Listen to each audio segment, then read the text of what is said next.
Assalamualaikum warahmatullahi wabarakatuh. Apa kabar teman-teman semua? Kita bertemu lagi bersama channel Pendamping Desa Punggelan. Pada kesempatan kali ini saya akan membagikan materi, petunjuk operasional atas fokus penggunaan dana desa tahun 2024, sesuai dengan Peraturan Menteri Desa PDTT Nomor 13 Tahun 2023. Ikuti terus channel kami, dan jangan lupa klik subscribe, like, komen dan share video-video dari kami, Pendamping Desa Punggelan. Fokus penggunaan dana desa tahun 2024. 1. Penanganan kemiskinan ekstrim melalui BLT Desa. 2. Ketahanan pangan dan hewani. 3. Pencegahan dan penurunan stunting skala desa. 4. Program sektor prioritas di desa melalui bantuan permodalan BUMDesa atau BUMDesma. 5. Dana operasional pemerintah desa. 1. Fokus penggunaan dana desa untuk penanganan kemiskinan ekstrim melalui bantuan langsung tunai desa. Kemiskinan ekstrim merupakan kondisi ketidakmampuan dalam memenuhi kebutuhan dasar, yaitu kebutuhan makanan, air minum bersih, sanitasi layak, kesehatan, tempat tinggal, pendidikan, dan akses informasi yang tidak hanya terbatas pada pendapatan, tetapi juga akses pada layanan sosial. Upaya peningkatan kesejahteraan masyarakat miskin ekstrim dilaksanakan melalui 3 strategi utama, yaitu A. Pengurangan beban pengeluaran masyarakat, B. Peningkatan pendapatan masyarakat, C. Penurunan jumlah kantong-kantong kemiskinan. Pemberian bantuan langsung tunai desa bagi keluarga miskin ekstrim, merupakan upaya untuk mengurangi beban pengeluaran. Mekanisme penetapan keluarga penerima manfaat. 1. Proses pendataan. 2. Proses konsolidasi dan verifikasi hasil pendataan. 3. Proses validasi dan penetapan hasil pendataan.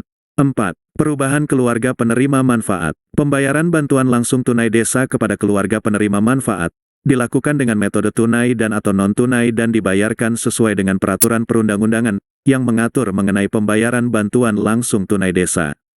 2. Fokus penggunaan dana desa untuk ketahanan pangan dan hewani. Tujuan ketahanan pangan. 1. Meningkatkan ketersediaan pangan baik dari hasil produksi masyarakat desa maupun dari lumbung pangan desa. 2. Meningkatkan keterjangkauan pangan bagi warga masyarakat desa. 3. Meningkatkan konsumsi pangan yang beragam, bergizi seimbang, aman, higienis, bermutu, tidak bertentangan dengan agama, keyakinan, dan budaya masyarakat, serta berbasis pada potensi sumber daya lokal. Aspek ketahanan pangan. A. Ketersediaan pangan di desa. 1. Ketersediaan pangan dari hasil produksi masyarakat desa. 2. Ketersediaan pangan dari lumbung pangan desa. 3. Ketersediaan data dan informasi mengenai hasil produksi dan lumbung pangan desa. 4. Ketersediaan pangan yang beragam, bergizi seimbang, dan berbasis potensi sumber daya lokal. B. Keterjangkauan pangan di desa. 1. Kelancaran distribusi dan pemasaran pangan di desa.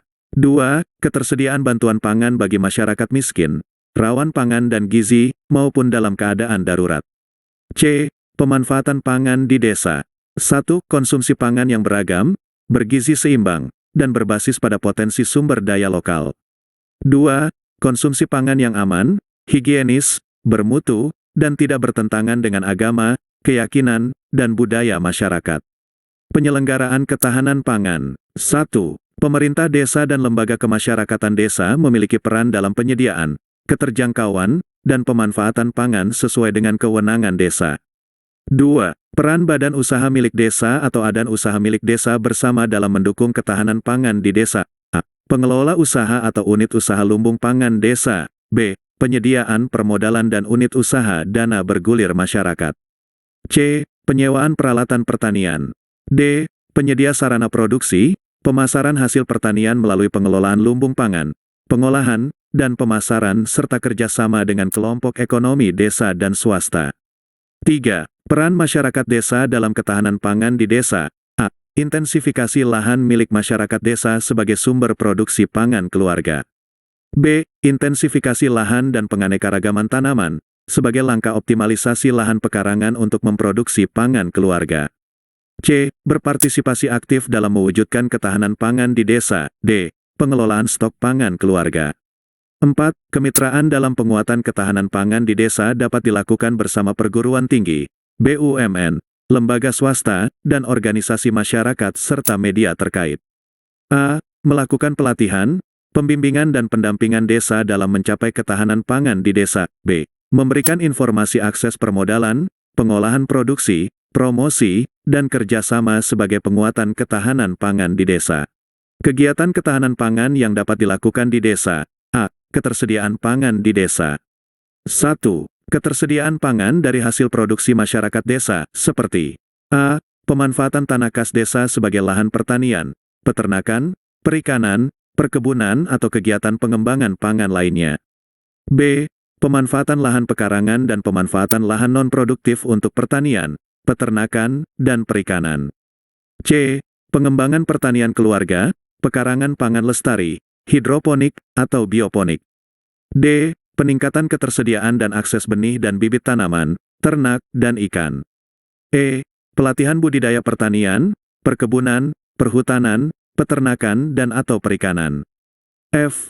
Pengembangan pakan ternak alternatif. G. Pengembangan sentra pertanian, perkebunan, perhutanan, peternakan dan atau perikanan terpadu. H. Pembukaan lahan pertanian atau perkebunan melalui padat karya tunai desa, tidak membeli lahan. I. Pembangunan dan atau normalisasi jaringan irigasi tersier sesuai kewenangan desa melalui padat karya tunai desa setelah mendapat persetujuan pemanfaatan irigasi dari Menteri, Gubernur, atau Bupati atau Wali Kota sesuai dengan kewenangannya. J. Pembangunan kandang komunal. K. Pelatihan pengelolaan hasil panen. L. Pemasangan atau perawatan karamba bersama.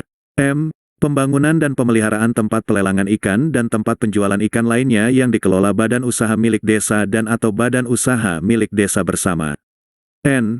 Pengadaan sarana dan prasarana untuk produksi, penanganan pasca panen, pengolahan, dan penyimpanan pangan pertanian, perkebunan, perikanan, dan atau perhutanan.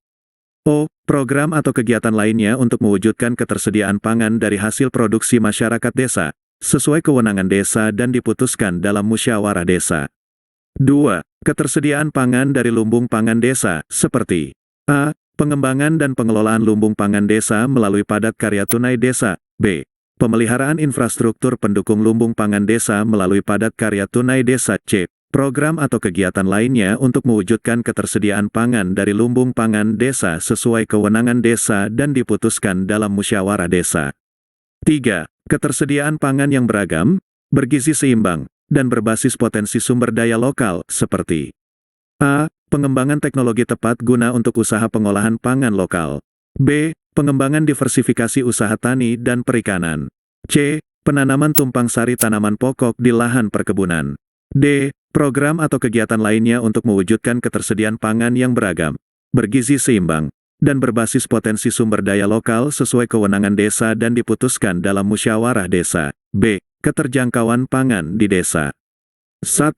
Kelancaran distribusi dan pemasaran pangan di desa, seperti A. Peningkatan dan pemeliharaan jalan usaha tani.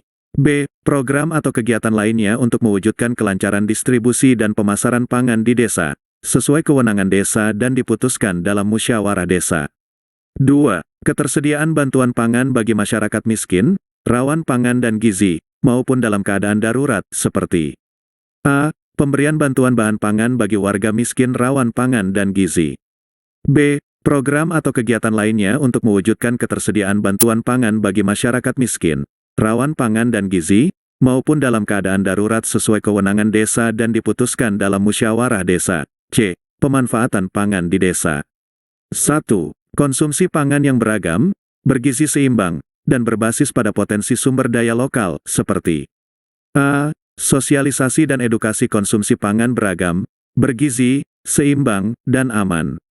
B. Peningkatan keterampilan dalam pengembangan olahan pangan lokal.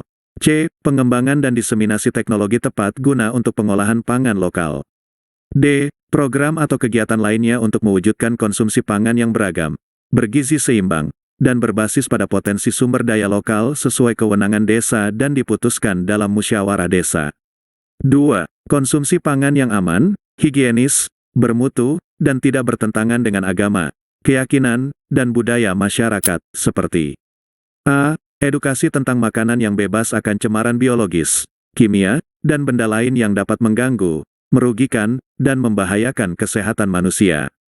B. Advokasi terhadap makanan yang dikonsumsi oleh warga desa yang dapat mengganggu, merugikan, dan membahayakan kesehatan manusia.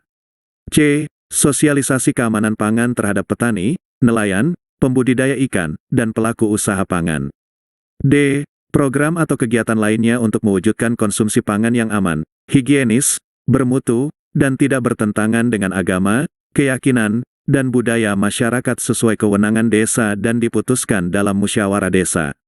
3. Fokus penggunaan dana desa untuk pencegahan dan penurunan stunting skala desa. Kelompok sasaran intervensi pencegahan dan penurunan stunting. 1. Remaja putri. 2. Calon pengantin. 3. Ibu hamil, menyusui, nifas. 4. Bayi usia 0 sampai 59 bulan. 5. Keluarga berisiko stunting. Kegiatan yang dilaksanakan untuk mengatasi penyebab langsung atau intervensi spesifik terjadinya stunting sesuai kebutuhan dan kewenangan desa. A. Penyuluhan dan konseling gizi. B. Pemantauan tumbuh kembang balita. C. Pemberian makanan tambahan bergizi seimbang bagi ibu hamil dan anak 0 sampai 59 bulan, selama belum didanai oleh program atau sumber pendanaan lainnya, yang terdiri dari 1. Pemberian makanan tambahan penyuluhan. Pemberian makanan tambahan penyuluhan merupakan makanan tambahan berbentuk makanan atau bahan makanan lokal, yang diberikan kepada balita dan ibu hamil pada saat pelaksanaan posyandu. 2. Pemberian makanan tambahan pemulihan. Pemberian makanan tambahan pemulihan merupakan makanan tambahan berbentuk makanan atau bahan makanan lokal, yang diberikan kepada balita dengan status gizi buruk selama 90 hari. D. Penyuluhan dan pendampingan pemberian air susu ibu eksklusif. E. Sosialisasi pemberian makanan pendamping air susu ibu pada anak usia 6 sampai 24 bulan. F. Pelatihan pengolahan makanan pendamping air susu ibu menggunakan pangan lokal. G. Kegiatan lainnya sesuai dengan kebutuhan dan kewenangan desa. Kegiatan yang dilaksanakan untuk mengatasi penyebab tidak langsung terjadinya stunting atau intervensi sensitif sesuai kebutuhan dan kewenangan desa. A. Peningkatan akses perlindungan sosial bagi keluarga sasaran stunting. B. Upaya pencegahan perkawinan dini. C. Pelatihan pangan yang sehat dan aman. D. Pelatihan dan sosialisasi tentang keluarga berencana. E. Kampanye dan promosi gerakan pengolahan pemberian makanan tambahan lokal. F. Praktek atau demo pemberian makanan bagi bayi dan anak, stimulasi tumbuh kembang. G. Perilaku hidup bersih dan sehat. H. Pendidikan tentang pengasuhan anak melalui pendidikan anak usia dini yang dimiliki desa dan bina keluarga balita. I. Penyediaan akses air minum layak bagi rumah tangga. J. Penyediaan sarana sanitasi layak bagi rumah tangga. K. Edukasi gerakan stop buang air besar sembarangan. L. Pendayagunaan lahan pekarangan keluarga dan tanah kas desa untuk pembangunan kandang, kolam, kebun. M. Kegiatan penurunan stunting lainnya sesuai dengan kewenangan desa dan diputuskan dalam musyawarah desa. Tata kelola percepatan penurunan stunting sesuai kebutuhan dan kewenangan desa. A. Peningkatan kapasitas bagi kader pembangunan manusia, kader pos pelayanan terpadu dan pendidik pendidikan anak usia dini, kader kelompok bina keluarga balita tingkat desa terkait pertumbuhan dan perkembangan. B. Konsolidasi data dari berbagai sistem data yang ada di desa seperti SDGs Desa, EHDW, EPPGBM, LCMIL, pendataan keluarga yang kemudian terkonsolidasi dalam SID dalam upaya percepatan penurunan stunting. Desa perlu memastikan terselenggaranya sejumlah layanan yang dapat diakses oleh kelompok sasaran. Oleh karena itu, desa perlu melakukan konsolidasi data, meliputi data layanan, data sasaran, data hasil pemantauan terhadap sasaran. C. Fasilitasi pemantauan layanan dan kelompok sasaran untuk mendapatkan layanan secara lengkap. D. Fasilitasi pelaksanaan rembuk stunting desa sebagai pramusyawarah desa untuk membahas isu yang diperoleh dari hasil pendataan dan pemantauan, yang kemudian dirumuskan menjadi usulan kegiatan terkait percepatan penurunan stunting di desa yang akan disampaikan ke Musyawarah Perencanaan Pembangunan Desa. E. Fasilitasi pelaksanaan rapat dalam rangka evaluasi pelaksanaan kegiatan konvergensi percepatan penurunan stunting di desa. F. Pemberian insentif bagi kader pembangunan manusia, kader pos pelayanan terpadu atau posyandu, pendidik pendidikan anak usia dini dan kader desa lainnya yang ditunjuk dan ditetapkan oleh surat keputusan kepala desa yang khusus untuk menangani percepatan penurunan stunting di desa. Dan G. Penyediaan fasilitas atau alat bantu kerja bagi kader yang mendukung pelaksanaan percepatan stunting di desa untuk kader sesuai kewenangan desa. 4. Fokus penggunaan dana desa untuk program sektor prioritas di desa melalui bantuan permodalan BUM Desa atau BUM Desa Bersama. 1. Penyertaan modal desa yang dilakukan untuk modal awal pendirian BUM Desa dan atau BUM Desa Bersama dilaksanakan oleh desa yang belum mendirikan BUM Desa dan atau BUM Desa Bersama.